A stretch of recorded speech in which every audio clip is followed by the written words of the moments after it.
Smoke by Martin Foreman. Read by Rosie Kernohan.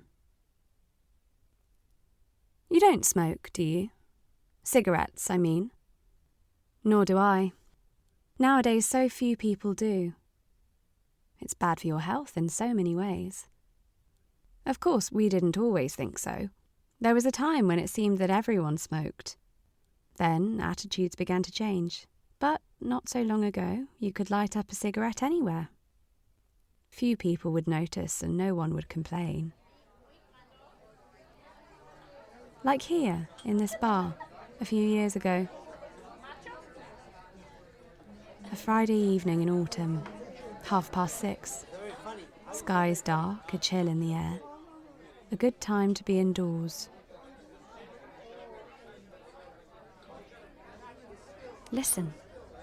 Words and laughter echoing, multiplying, ricocheting.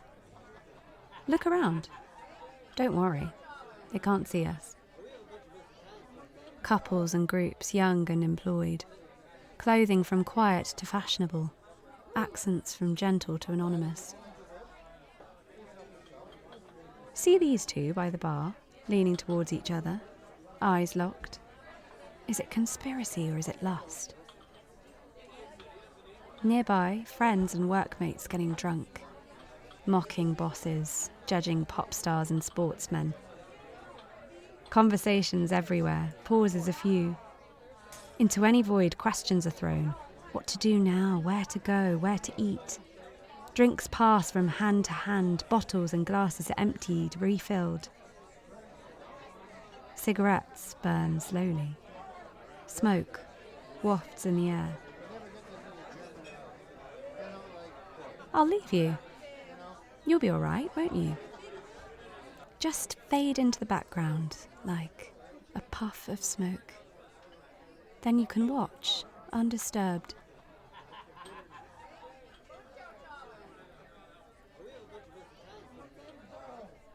At a table by the window, chairs and benches are pushed back, coats pulled on and bags collected. The conversation moves towards the door and into the night. Around that table, silence gathers. Bystanders look, but do not sit there. A waiter, 24, Mediterranean, blue-eyed and dark-haired, with an undeclared admirer at the bar and broken hearts all over town, removes stained glasses and crumpled crisp packets. A half-full cigarette pack remains. Returning with a clean ashtray, he wipes the table, picks up the pack, looks round, sees no claimant, drops it back onto the glistening surface and returns to anonymity. The empty chairs and benches eye each other. The table, ashtray and cigarettes wait.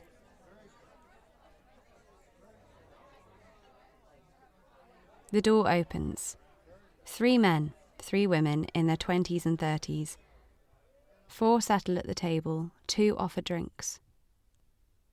Names emerge, attach themselves to faces and bodies.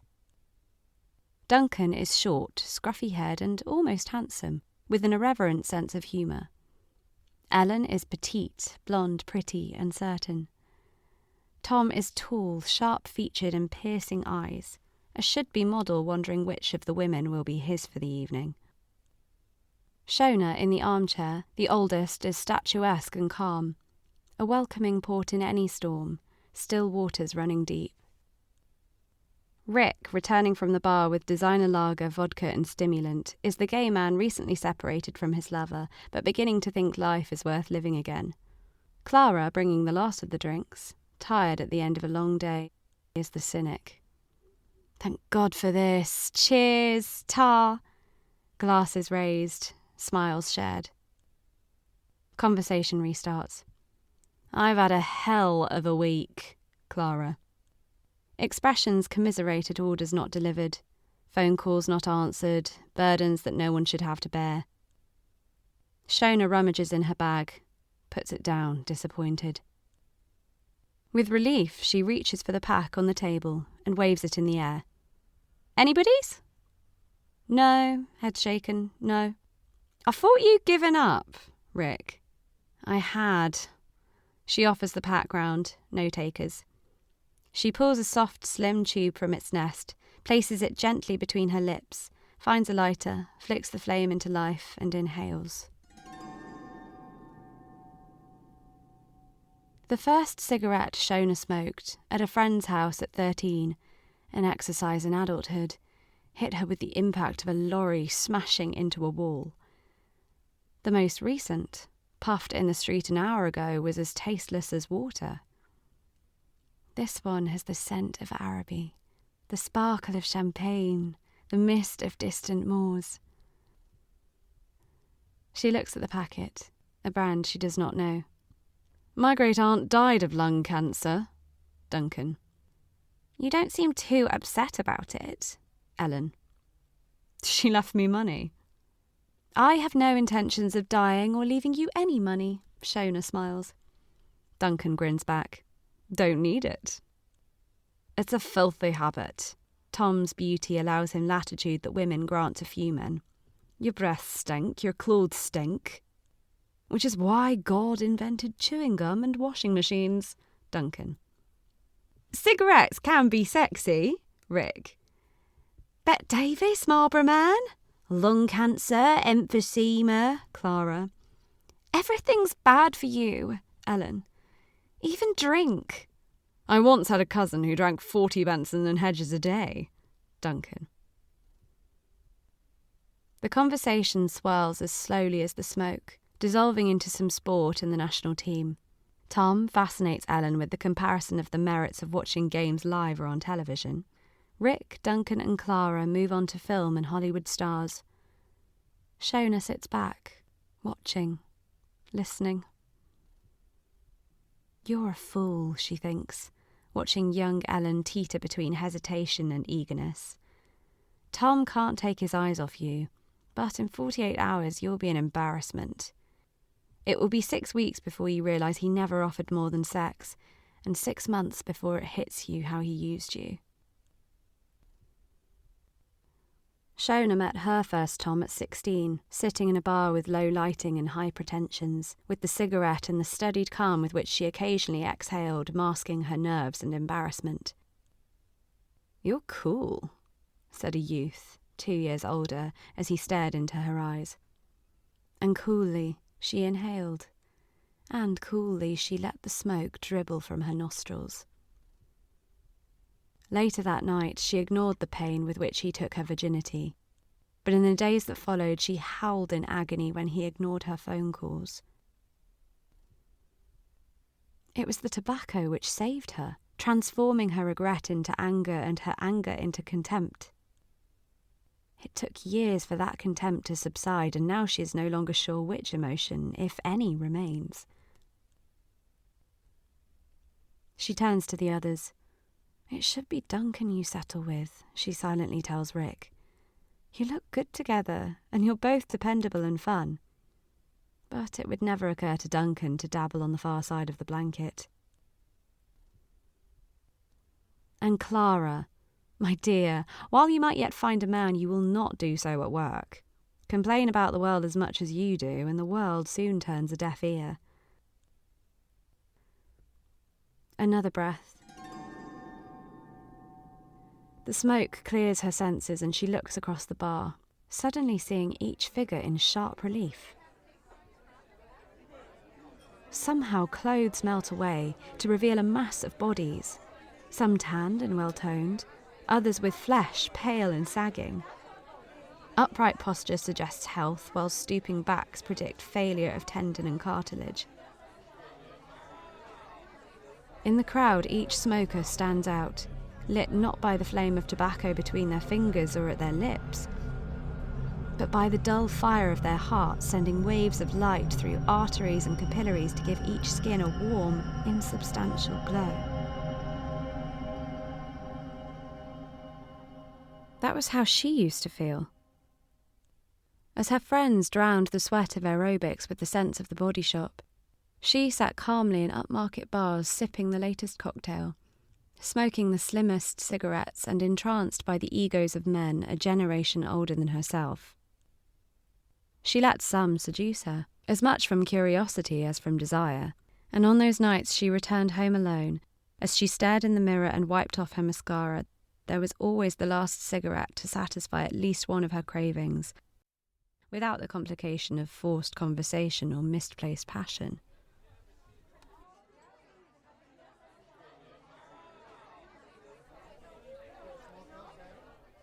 She drinks and smiles at Tom and Ellen's increasing intimacy. Tom's telephone rings. He pulls it out, frowns at the number, answers it stuttering like a little boy discovered doing wrong. Another girl, a date he has forgotten, an old flame, a casual encounter that he has yet to conquer.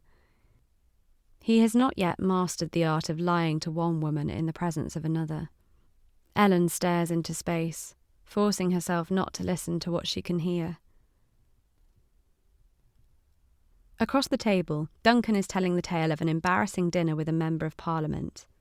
At the punchline, she laughs and they all turn to her with a puzzled expression on their faces. "Oh, Shona," Rick says, in the voice of someone remembering a long-forgotten friend. "Another drink, anyone?"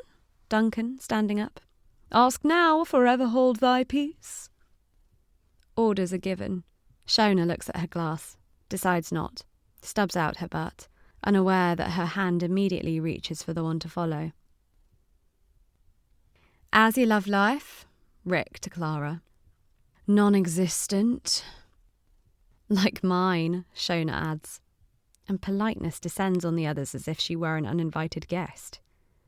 What have I done? She half wonders, unused to such distance from those she works with every day.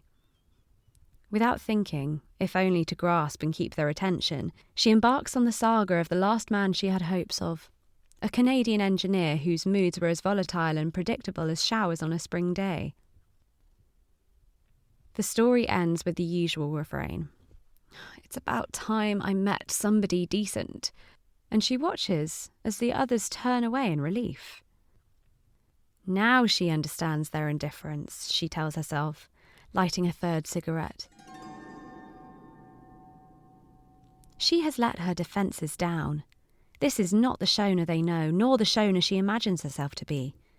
"Now wait a second, guys," she wants to say, but she does not do petulant. Instead, she drains the last of her vodka and pulls hard on the tobacco, inhales lust and longing, romance and regret.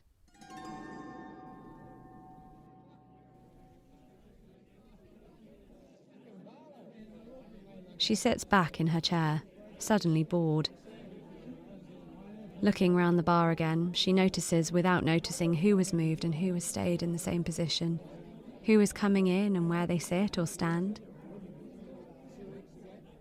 The smokers are as distinct as before, but this time it is not their beating hearts and their flowing blood that she sees, but their skeletons, solid, dull and grey.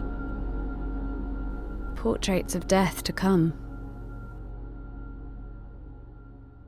She is less shocked than surprised by the vision, overwhelmed by an emotion that lies somewhere between the shiver of fear and the warmth of affection. Then her sight clears.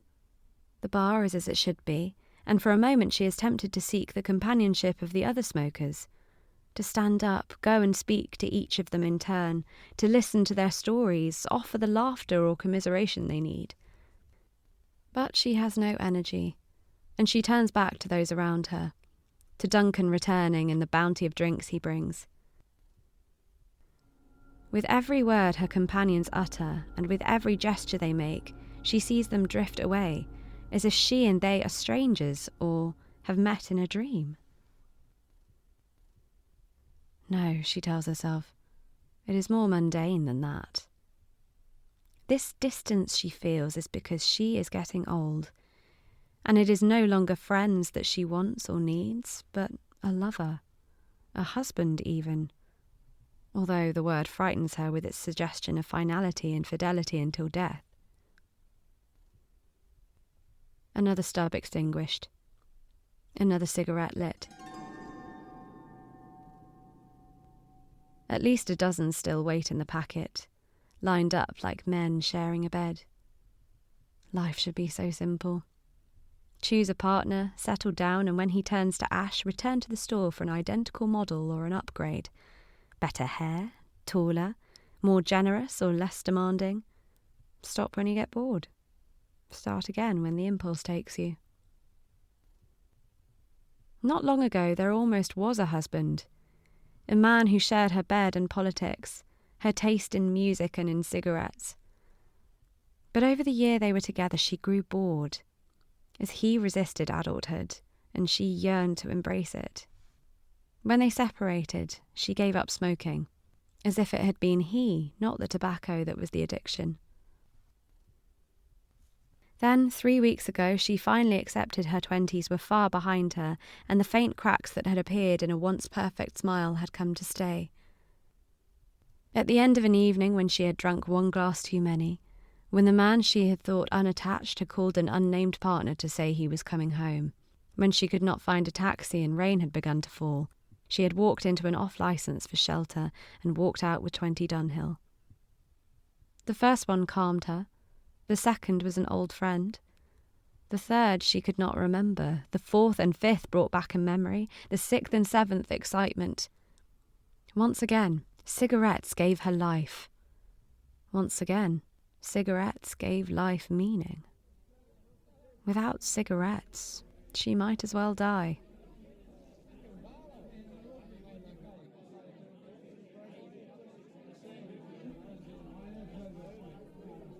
Shona comes back to the present as if a lifetime has passed. Ellen and Tom are so close as to be ready to leave. They will sit for an hour in a restaurant nearby where couples cocoon themselves in candlelight and wine. Afterwards, perhaps, they will go to a nightclub, although Tom is too impatient to dance, and all Ellen wants is to hold him at night and wake up in the morning and forgive him his stubble and bad breath. Sex she dares not think about, afraid that when it comes it will be less joy than disappointment. As Shona watches the eternal ritual of mating, the smoke of her cigarette settles against the walls of her lungs as gently as a feather wafting onto snow, seeping into her bloodstream as sweetly as honey, and drifting idly through her body as a slow-moving stream on a summer's day. On it she floats at peace, detached from the world. There is laughter on her right, Clara grasping Duncan's arm as she giggles. It means nothing. It should be Ellen at Duncan's side and Clara about to leave with Tom. Duncan would never disappoint Ellen, and Clara would have no illusions about Tom's intentions. She would take him home, pull him onto her, and kick him out in the morning. 2 days later, he would wonder why she did not return his calls. If they could each get beyond each other's armour, they might be good for each other. Clara would ground him. Tom, with his wings clipped, would mature, become to his own surprise a devoted husband and father. As for Rick, he has the combination of wit, humour and intelligence that Shona seeks. Perhaps if they went out together she might work a miracle, persuade him of the virtues of a woman's body. If all else fails, she can be the classic fag hag until he finds his Mr. Right. The classic fag hag even after he has found him. "Go on to the club afterwards, shall we, Rick?" she says, her voice a mock seductive whisper. Rick does not hear. She will ask again when they leave, and if he has other plans, she will make her way home. With 30 channels of television and a bottle of vodka, her options are open.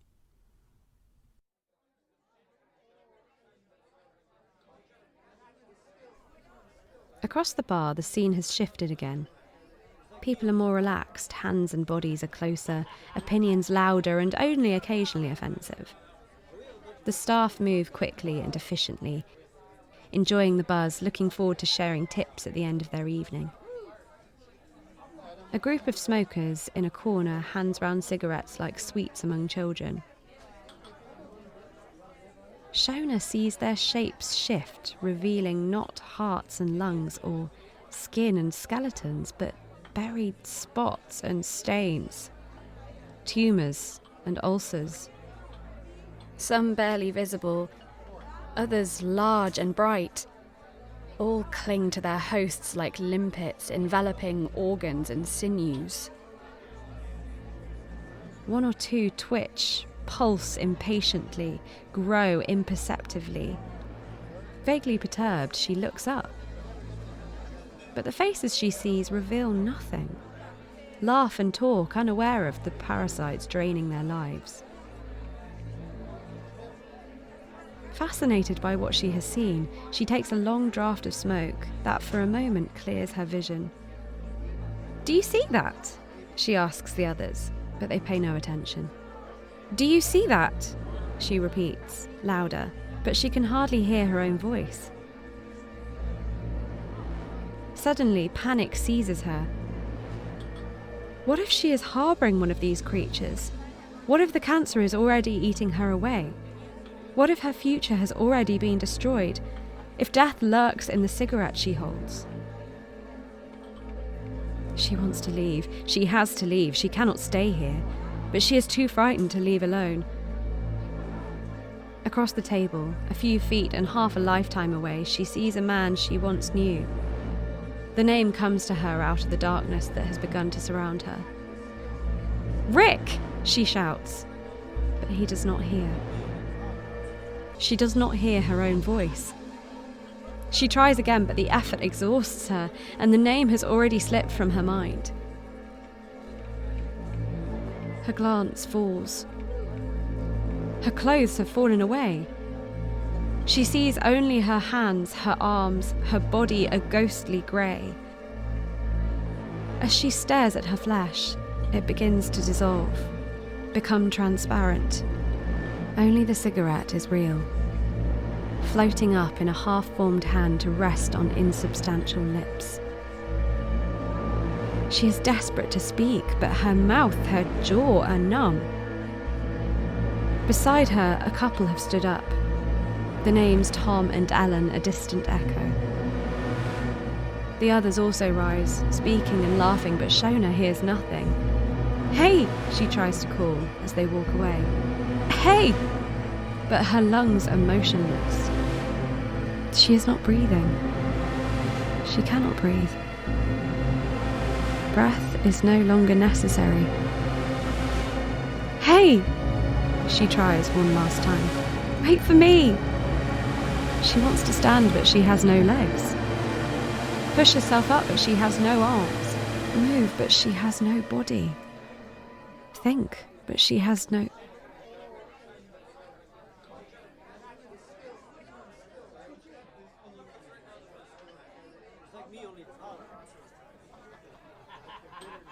On the threshold, Clara, last to leave, looks back to check they have left nothing.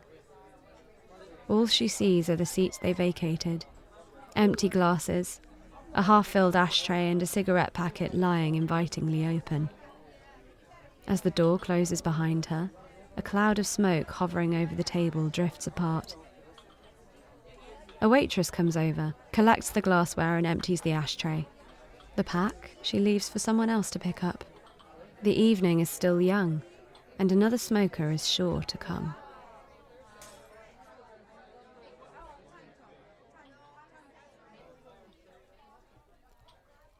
That was Smoke, read by Rosie Kernohan, written by Martin Foreman. Araby, drama and fiction. Hear more drama and fiction, old and new, on arburyproductions.co.uk.